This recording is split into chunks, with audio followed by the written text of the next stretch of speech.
You know, the moment when your business starts to grow faster than nearly you can keep up, when you're doing well, the clients are coming in, word of mouth referrals are strong, but suddenly it just feels harder, heavier, a little bit more stressful, maybe. Well, that's the moment that this episode is for. Hey, I'm Deirdre Martin, and welcome back to the Master Your Business podcast. Today, I'm joined by Michelle Walshe, founder of Walshe Management Consultants, and she's someone I've wanted on the show for ages. Michelle helps business owners, especially family and founder-led ones, navigate the three big steps that typically come with growth: scaling sustainably, planning succession, and preparing for sale. She's lived it herself. She led her own family business through expansion and a successful exit. And now she helps other founders avoid the crazy chaos that literally can come with growth. So here's what I love about this conversation. There's no theory. It's straight talk and practical advice about what it really takes to scale a business and still be able to sleep at night. Because, hey, that's definitely always a bonus, right? We're going to be talking about why most founders don't plan enough and what happens when they don't. We're going to unpack what a proper cash flow plan looks like. And spoiler, that does not mean just looking at your bank balance. And Michelle is also going to share some of the smartest, simplest ways to spot overwhelm before it hits by literally mapping where your time and money go. Now, we're also going to dive into a little bit around the identity shift that happens when your business outgrows you, when you need to start letting go and trusting others and leading a little bit differently. It's uncomfortable for sure, but it's totally necessary. And it's exactly what moves your business from built to last. And by the end of the episode, you're going to know how to forecast your cash flow without having a finance degree. You're going to know how to make scaling decisions without losing control and keep your culture strong, even when you start to step back. All right, grab a coffee, take a breath, and let's jump in.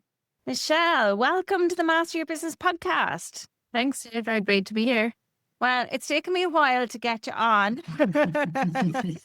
I have been asking you for a while because I just know how incredibly talented and skilled you are. And I'm excited to talk through some of the amazing things that you do with your clients. So obviously, you and I know each other, but for the people who are listening who've no idea who Michelle Walshe is, please tell them a little bit around the type of work that you do.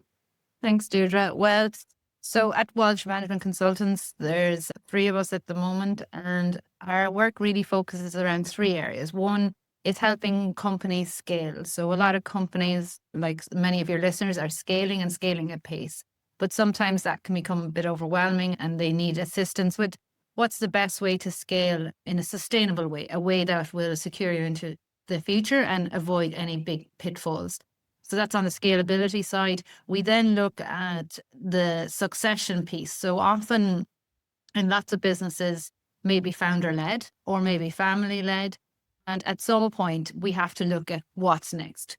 Either the founder wants to take cash off the table and move on and they need to bring someone in, or the family members were moving through generations. So we work very closely with families around that. And the third element we look at then is the sale of the business. While we don't necessarily do what corporate finance houses do around mergers and acquisitions, what we do is help the family or the founder to navigate that. Because selling your business, like I would have been leading the sale of our own family business back in 2019 and 2020. It's very complex. It can be somewhat daunting, and it's good to have someone on your side that can help you navigate that. So they're kind of the 3 areas we focus on. So important. And I think probably a lot of listeners have not even thought that far ahead to think about what are they doing with the business, or, you know, they're probably thinking about, at this stage, we're recording it the end of 2025. They're probably thinking, what's my 2026 plan, but not maybe thinking beyond that. So where should they, or when should they start to think beyond that? I think when you're thinking about where your business is going, I think it starts at the very start, if at all possible. So you're kind of, when you set up your business or when you have an idea, what is the end goal here? Yes, you can set up and you want to grow this business, but to where do you want to grow it? Because what I find a lot of businesses, to your exact point, we're currently thinking about 2026. And you'll be lucky if most of them are thinking about 2026, because we're all so caught up in the day to day. We're busy, busy people. And it's hard then to focus on 5 years out. Because if you want to grow your business, for example, and you want to take money off the table, well, 5 years out is a very good time to start thinking about that, because there's so many things you could do to enhance your business if you want to sell it. However, if you want to continue your business and you want to have a legacy and you want your family to have that legacy, then there's a different set of criteria to look at and a different things to do, but you still need to do them. And I think knowing what the end goal is, whether it's in 5 or 10 or 15 years time, will frame how you run your business. It'll frame how you structure it. And I think that's why people need to start it at any time. So even if you're in a startup phase, it's kind of, right, am I pushing this? Okay, I'm 6 figures in, I have 6-figure turnover now. What do I want to do next? Where am I going? Do I want to get someone in to help me grow this business? Or am I happy where I'm at? I'm happy with my work-life balance. I'm happy whether I'm achieving. It's making the decision, to be honest. And I've seen people, and I've kind of hit a decision point as well, and myself, Michelle. So this might be a little bit of free consultancy I'm getting here nearly, but it's a little bit like, for the couple of questions that I have are come to mind and in my own brain are, you reach a tipping point where it's like, oh, this could actually really take off and grow bigger. And for some people who are listening, they're coaches. And okay, this is a total point of view that I have here on this now. But a lot of people who I speak to who are coaches, they just see themselves as coaches. They don't necessarily see themselves as business owners or entrepreneurs or CEOs or anything like that. But if they're good at what they do and they're good at getting referrals, getting clients in the door, there's great capacity for them to grow and scale beyond just themselves. And I think what I see happening with people is, and even for myself, my own business, is that you reach a point where it's like, this could really grow legs and it could take off. There's potential to help and support a lot more people. But in doing that, there's maybe a leap or a risk that people have to take in terms of investing in staff and people. Can you talk through that a little bit for the solopreneur who's maybe at the growth point? Yeah, it's first of all deciding, do you have that? Like you said, we have an idea here. I think we could scale this. Then for me, what I say to people is make that decision. Yes, I'm going to do it. Decision 1. 2, how much money am I willing to spend on this? Because, you put on the table, right, I'm willing to we'll put a figure, we'll put 40,000 euros. That's my investment. I'm going to sacrifice, potentially, I'm willing to lose 40,000 euros to back myself. Now, you're backing yourself as well. You're investing in you. So it's a very positive thing to do. But I think sometimes it's deciding you're doing it. Step 1. It is a risk, but it's a risk worth taking. And then it's saying, okay, this is how much it is. And then working on that, saying, I'm going to invest. Because to be honest, to grow, to make, as you said, to make that step, you have to, more than likely, you may have to employ someone. And that in itself brings a cost and a risk. But nothing ventured, nothing gained, really. And I would say for what you do, and I'm a stickler for this, and I had a meeting this morning with someone I'm mentoring, and it's all about the cash flow and knowing where the money's going and when is it going. Because I think you can back yourself. I totally agree. And I think as solo entrepreneurs, you should consider it. But then understanding from a cash flow perspective, how much money do I have and how much runway do I have? It shouldn't be a surprise then when we may have a cash crunch period, and that's normal, but knowing you have a cash crunch ahead is really important. And I think that's what I find with people when they're scaling of any size at all, they get caught when they haven't done the cash flow projections and they're not talking about a big fancy spreadsheet or anything. Literally, how much money am I going to spend in the next 6 months on this scaling, and how is it going to work for me? And so I have a couple of questions on this then. So cash flow, I get what it is from my bank manager days and assessing loans and all the things. But for people who are like, cash flow, is that not just what comes into my bank account, Michelle? Can you explain to them exactly what cash flow is? See, what I want people to do on around cash flow is to predict it rather than looking at the bank account. It's all too late by the time it's hitting your bank account. Okay. So what you want everyone to do is just a very simple spreadsheet of all the money that the different types of money that can come in. So for many of you, that'll be money coming from their customers, money maybe from a loan or money from grants from the government. And you put that in, you plot that in for the next 6 months. 13 weeks will do if you can get it to 13 weeks. And I do it weekly. And then the second section is what outgoings I have. You know, I have my own salary going out. I may have all my different licenses or different things for your systems on your computers, and then plot that out. It's literally one minus the other. So income coming in and income going out. But the question or the thing I ask everyone to do is the forecasting of it. So what is it going to look like in 13 weeks' time? What you do then is what you just said, Deirdre. You look at this week, which I predicted, and I look at my bank balance and my bank account and go, right, did I get it right? And if I didn't, then let's change it. And what does that mean for the future? It sounds tedious, or it sounds daunting to people who don't do this.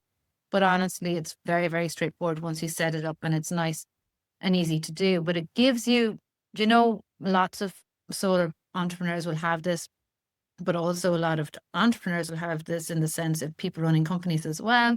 Is you the sleepless night, waking up at 4 o'clock in the morning because we're not sure if we have enough money to get to the end of next week. So I think having that cash flow will make a difference. It gives you peace of mind.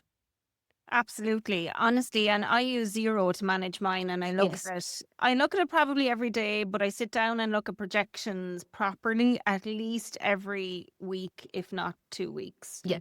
And where's the money coming from? Where's the money going to? How much is going to be coming in then? How much is going out then? And rather than you, as you say, waiting for it to hit the bank account, you can keep an eye on where it's at all the time. Yeah. And we Uh, often people get caught with PAYE or paying the government for your government taxes. They tend to come out later. So you may pay the wages this week, but the government taxes related to that are coming out in 3 weeks' time. And that can be a surprise. Or your VAT, if you're paying value added tax, that comes out later again. So, depending on which country you're in. So again, they can come as a surprise, and then it's not a good surprise. yeah, they always catch me, even when Yeah. I'm prepared for them. I'm like, oh, darn. And the other question I have related to this is it's not just about the money side, it's about the extra workload and maybe the extra people, maybe the extra pivot. And I've come across people who've scaled their business up and then scaled it all the way back down so that they could come back to being a solo entrepreneur or an entrepreneur with a small team. I'd love to hear your thoughts on that. I think when you scale up, so as of now, when you're working for yourself, you have that autonomy. You can do what effectively you have to keep your customers happy.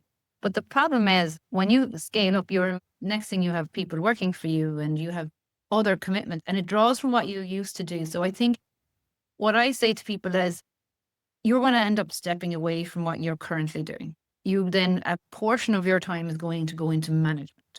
It's going to be, and also where obviously your expertise is required is that whole business development, right? So if you have an extra person or two in your business, suddenly you're really focused on getting extra business into the funnel. And you're also really focused then on managing those people. Are they delivering to your brand? Are they keeping things aligned to the way you want to do it? Because no one's going to work exactly as you. And I think that's what we all struggle as founders struggle is people who work with you don't exactly carry things out the way you want to, and that can be frustrating. So, and the other reason maybe people scale back down is they don't like it. They don't like all the extra admin, the extra management, the extra business development that comes with scaling, and the stress might be too much. And I think that's why it's planning it. It's really sitting down and saying, right, this is how we're going to do this, and am I comfortable with the change?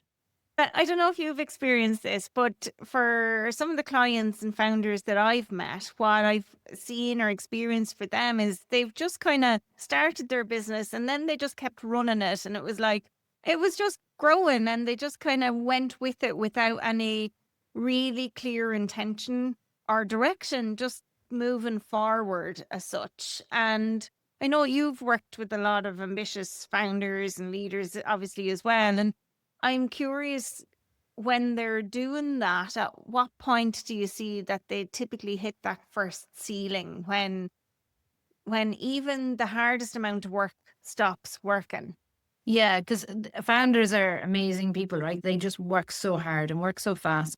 They're working the 5 to 9 and not the 9 to 5. And for them, they work exceptionally hard. But it comes a point, to your exact point, there comes a ceiling. No more amount of work will get them through. And where I see it, Deirdre, is when they no longer have control over everything. In our family business, I was running one of our plants, and when we took it over, it was very small. But I knew everything. I knew everything that was going on all day, every day. And as we expanded, suddenly you don't know what's going out the back door today. You don't know the orders that came in. You have an idea, but you don't know you don't know it like you used to know it. And I think that loss of control, that's when they suddenly realize there's a problem. Now, what I see with entrepreneurs is there's an element of chaos sometimes around entrepreneurs in a good way. The whole reason they got to where they got to and why they're so successful is they're agile and they go and they make changes and they make decisions really, really quickly. That's great and fabulous, except for if you have a staff, if your staff is expanded, you can't be doing that. They need to have process, a structure. They need to know what to do every day. And if you keep changing your mind and keep doing different things, there is an element of chaos that follows. So for me, entrepreneurs, when they get to that point where suddenly the margin is suffering, maybe the cash flow is suffering, it's because while they're in the business working 7 days a week, they don't have that control anymore. They've lost some of the control, whether it's of the delivery of the service, of the product, or it's the management of the cash. The ball has been dropped somewhere, and that's because they're just too busy. You talked a lot about decisions and that decision overload, and that can be huge because that decision fatigue is real. And actually, it's come up so often. This past month, I've heard, I'd say 4 or 5 different founders talk about decision fatigue. And how do you help them? So when you go in and you work with clients on this, like what do you do or what do you focus on that actually moves the needle, but maybe reduces some of that cognitive overload that they experience? See, the big challenge for all founders and entrepreneurs is the wonderful word of delegation, Deirdre. So what we try to do is one of my friends, she's a serial entrepreneur. She always says, you should draw the organizational chart, right? So, and put everyone on it, but also put all the roles on it that you do. So you might be in charge of marketing, HR, IT, finance, and operations, right? And then you may have someone who's in charge of customer service or someone who's in charge of logistics, right? But put all of your roles on. So that's the starting point. So this is how many things you're doing and what you're covering. So then we kind of have to look at the fact, what we look at then is, should we be hiring? Is there a position here that needs to be filled to help you with that decision fatigue? Because you will need to build your management team. And that's what often we see happen is they haven't brought their team up with them, or they haven't brought in someone who can help them. That's one of the issues. And the other thing is, I always ask them to write down for the first week what they do all week, and 15-minute slots. What do you do? And then I ask them, could I pay someone else in the building to do those tasks? So which tasks are you doing that I can easily outsource? Or could I bring someone in? Could I bring you in, like a personal assistant or someone? Who could we bring into the business that can do all of these tasks that genuinely don't need your skill? Because what I say to people, Deirdre, is you are the most valuable person to the business. So irrespective of what you pay yourself, you're the most valuable person to the business. If you are doing something that we can pay someone else to do, and they'll do it probably better than you, by the way, they will do it better than you because they're focused on it. You're not focused on it. So that's what I try to do, is see if there are any gaps can we fill. Now that's all contingent on having the cash flow to do it. And then we look at process and procedure. So possibly there are decisions coming up every day, Deirdre, that they could actually just have a process and a decision tree that says, okay, up to this 5,000 euros, you can make the decision. Anything over 5,000, I want to make the decision. So I think that's where we try to get process and procedures, meetings. I know not everyone's a fan of meetings, but some are needed. And it gives everyone clarity of their role. And roles and responsibilities is a big thing. So what am I delegating out? Who am I giving it to? It's really about that structure, process, procedures. But let's be honest, no, like entrepreneurs aren't mad about that structure and processes, but that's okay. But we do need it for the rest of the team. And the other thing we like to put in is reporting and KPIs, Deirdre. Do you know? So if you are delegating, how do you know the person is doing the job you want them to do?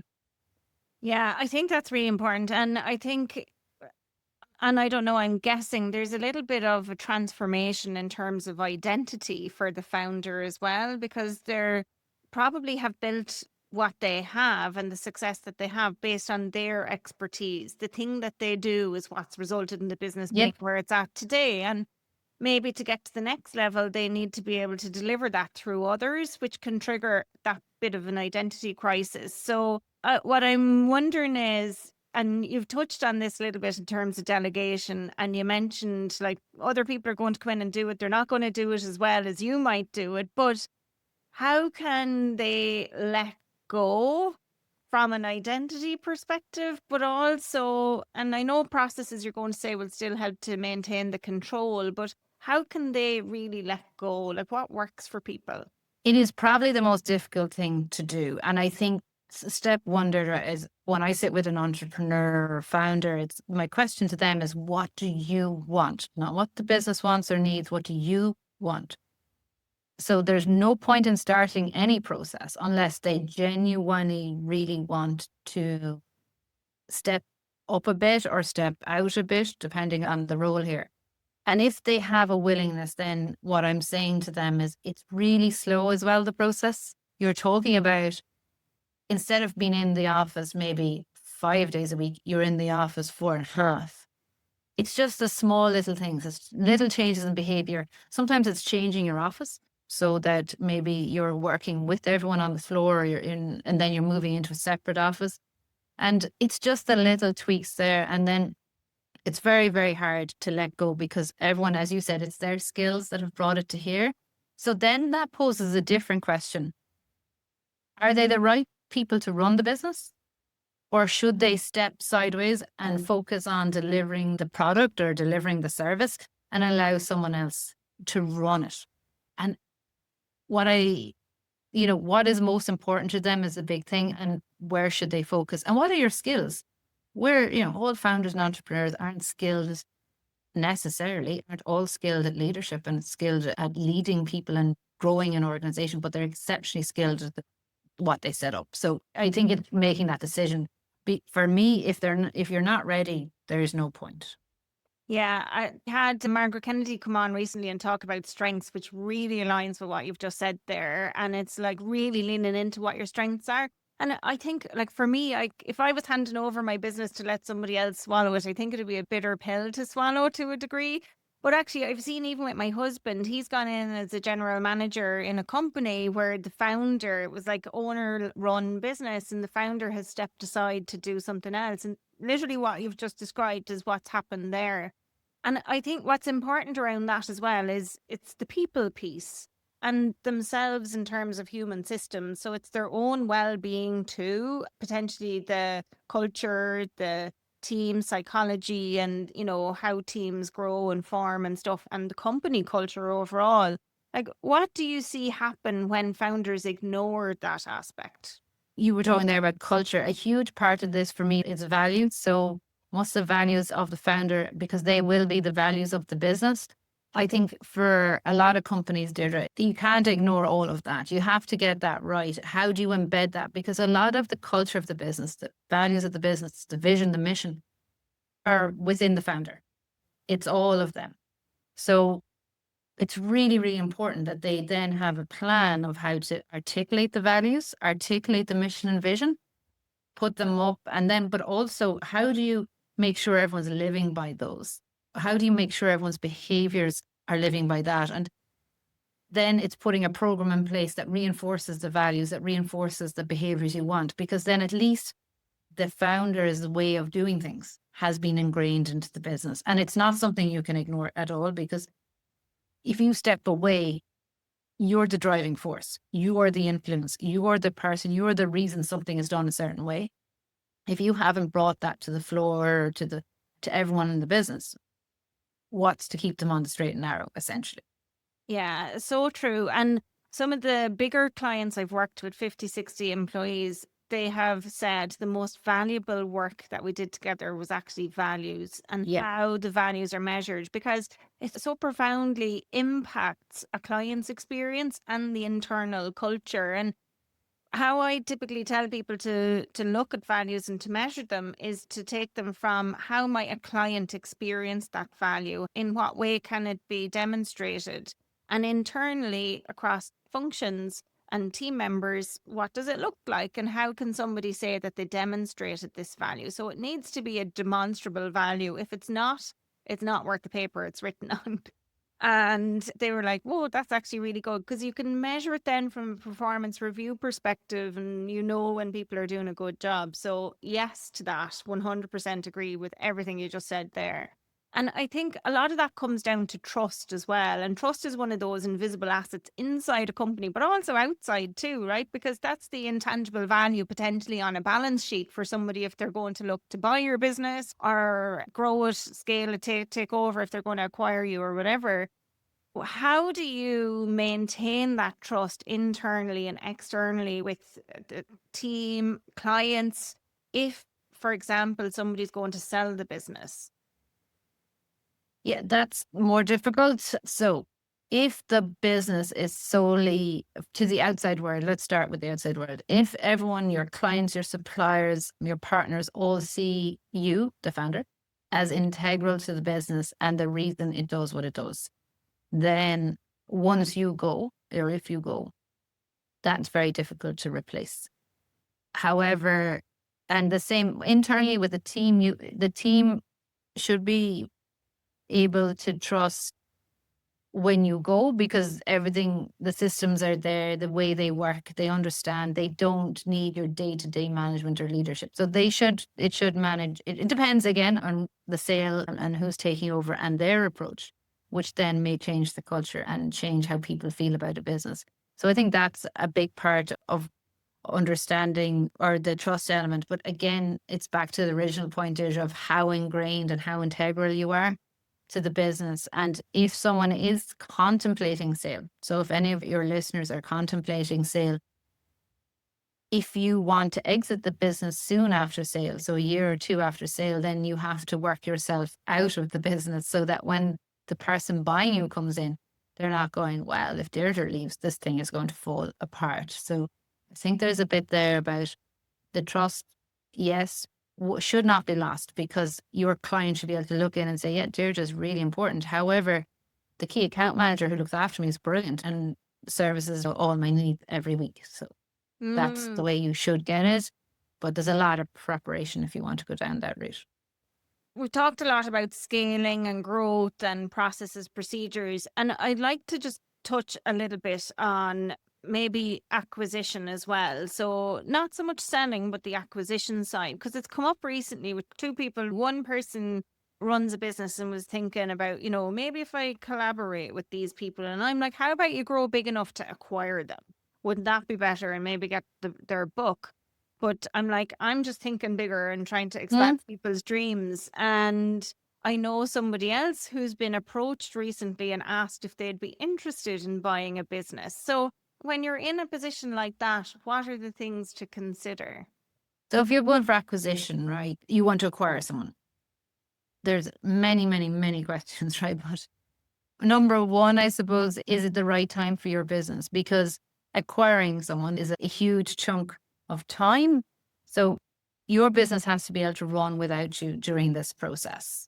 Your business needs to continue business as usual so that you can spend the time working on the acquisition, because an acquisition is a huge transaction. It's one of the bigger transactions you'll do. I always say to people when they're selling their business, it's possibly the biggest transaction you'll do in your life. Now, if you're acquiring, it's equally a big transaction and you want to get it right. So what do you need to look at is the company that you're looking to acquire the right fit? If you're looking at them, what are they going to bring to the table? What are they adding to you? So, if you want to grow, this most likely you just want to grow, and this is one of your growth strategies is acquisition. But do they fit with you? Do they align with your values? Because if you bring them in and their values are different to your values, then we're going to have conflict. And that's really part of the acquisition where I see a lot of difficulties around acquisition is the integration thereafter. Because often when you're acquiring a business, yes, you want to buy them because of their customer book, their skills, their people, but then are there synergies you saw? Do you see that, okay, we may be able to merge the two accounting departments? Well, if that's the case, then how is that going to work? So there's a lot of work for me, it's deciding that yes, they are the right fit. Yes, they have the right values, but yes, I can afford to buy them. And are they at the right price? Because there's a whole question there, Deirdre, about how much is it worth? That's where the experts would have to be brought in, because how do you put a value on a business? Yeah, everyone's going to say it's a multiple of your earnings before interest, tax, depreciation, and amortization. But what is the multiple? Are their figures correct? Do you believe in them? Who's going to run the due diligence? And then there's the wonderful legal work that has to be done thereafter. So it's a huge transaction, Deirdre. It is, yes, it's a great way to grow, but you need to have good people in working with you through it, because you've never done it before. That's the thing here. It's a whole new thing for people. So my big thing is making sure first it's a right fit, right values, and then bringing in the experts if you think you're going to go ahead with it and get it lined up. Michelle, I've already referred you. Michelle's like, oh, great, another lovely headache.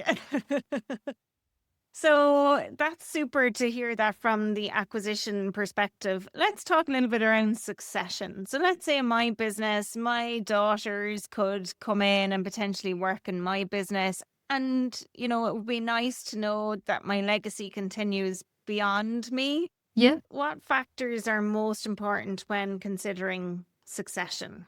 Oh, there are so many, Deirdre. But anyway, it's the first thing I do when I meet a family.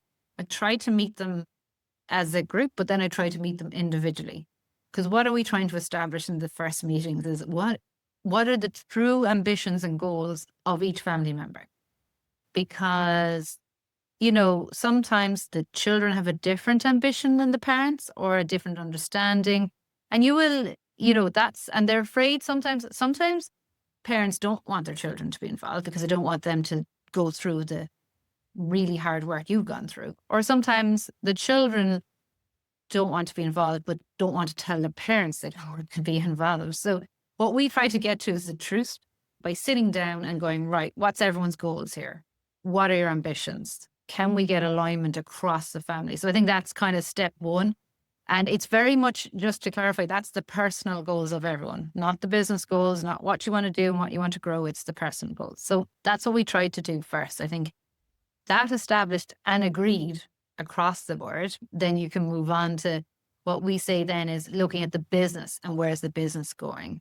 What are the long-term, because to your point about legacy, family businesses run at a different time frame than other companies, because you're a family business or a founder-led business because you have a long-term view. You're looking 5 years out, 10 years out. You're not under a private equity or venture capital where you're selling in 5 years.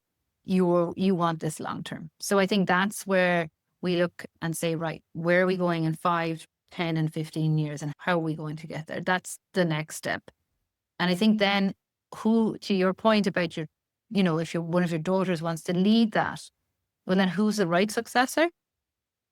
That's a difficult one, especially if there's competition, right? So if there's two of them going for it, it's trying to figure out who's the right person to lead the business. And it may not be a family member, right?